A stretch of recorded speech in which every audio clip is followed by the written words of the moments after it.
৯ ওয়ার্ডের আমরা সর্বসাংঘাই আজকের এই আগামী জাতীয় সংসদ নির্বাচন এবং বিএনপির ভারপ্রাপ্ত চেয়ারম্যান আগামী রাষ্ট্রনায়ক জনতা জনাব তারেক রহমান কর্তৃক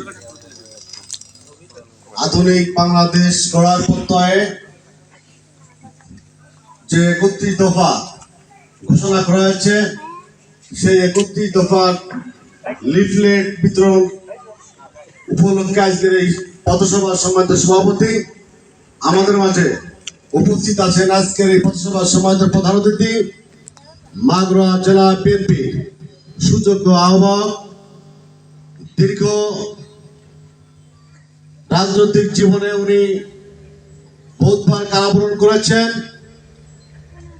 মাগুরা জেলার দীর্ঘ ১৭ বছর যাবৎ ফ্যাসিস্ট হাসিনার বিরোধী আন্দোলনের রাজপথের অকুত ভয় বীর সৈনিক, যার নেতৃত্বে আমরা মাগুরা জেলায় আন্দোলন সংগ্রাম করেছি এবং আমি মনে করি খুলনা বিভাগের ভিতর মাগুরা জেলাতে বিএনপির যতগুলো আন্দোলন সংগ্রাম কর্মসূচি হয়েছে একমাত্র মাগুরায় সব থেকে সফল জেলা।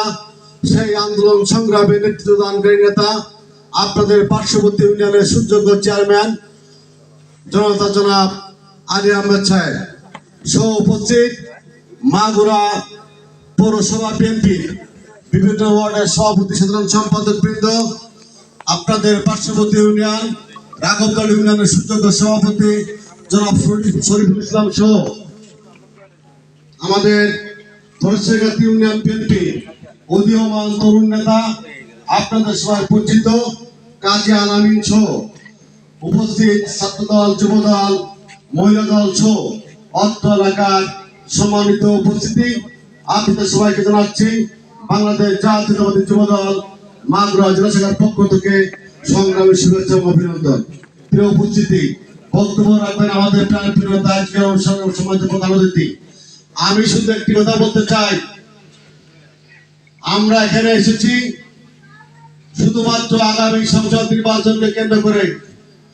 আমরা আশা করব এই এলাকার হিন্দু, মুসলিম, বৌদ্ধ, খ্রিস্টান আপনারা যারা আছেন এই এলাকার সর্বসাধারণ আপনারা সবাই কাঁধে কাঁধ মিলিয়ে আমাদের আগামী জাতীয় সংসদ নির্বাচনে ধানের শীষ প্রতীকে আপনারা সবাই ভোট দিয়ে ধানের শীষকে জয়যুক্ত করবেন।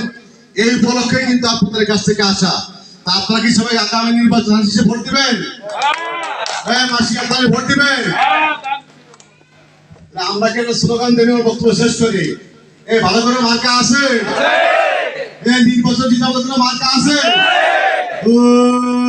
সেই মার্কা নির্বাচনে জিতে যাবে মাথা দিতে মার্কা বেগম জিয়া, মার্কা আলী আহমদের মার্কা জিতে যাওয়ার মার্কা সবাই সেরা মার্কা। ধন্যবাদ।